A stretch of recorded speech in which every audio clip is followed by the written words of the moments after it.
So, hey, congratulations on this documentary here. Thank you very much. So tell us what originated, where the original idea came from. It was actually Matthew Ducey, who I work with at Pilgrim Studios.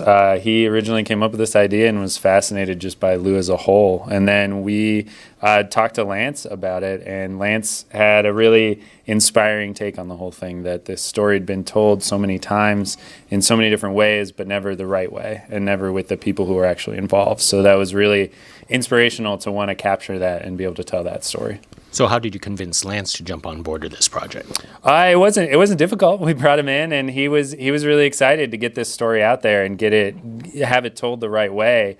He just had his vision for what it should be, which is that let's actually get everybody from the vans. Let's get everyone who's involved in every step of his life and tell the story that way.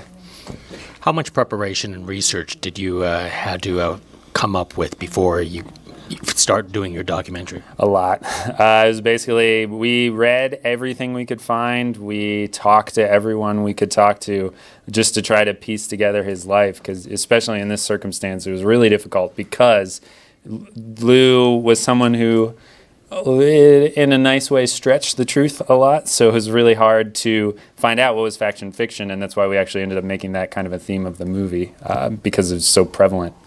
Now, with any type of documentary, you're going to try to convince subjects for interviews. Were there any difficulties with certain people? Yeah, definitely. I think everybody was a little bit apprehensive, just because this is it's a hard story to look back on because there's a lot of bad memories, and and like I said before, it's a story that's been told the wrong way a lot of times, so that made people a little bit nervous. But the wild card, the ace in the hole we had was Lance, that people trust him, and they trusted him with their story, and that he was going to tell it the right way. So that made it a lot easier to get everybody we had on board, because he brought that level of genuine trust, and people believed that he was going to honor their stories the right way. And so how the Lou Pearlman story has been told many times. How is this one going to be different?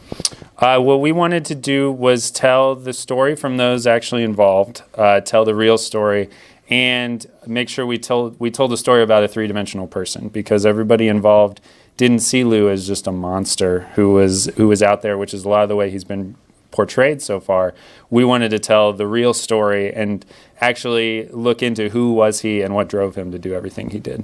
And what are some of the projects after the boy band for yourself? Oh, there's hopefully a lot. Lance and I really want to make another documentary together. It's been such a great experience. We're really hoping to maybe do something in the environmental space. We're throwing around a bunch of stuff. And since you spent several years doing this Lou Pearlman story, what is your opinion of Lou?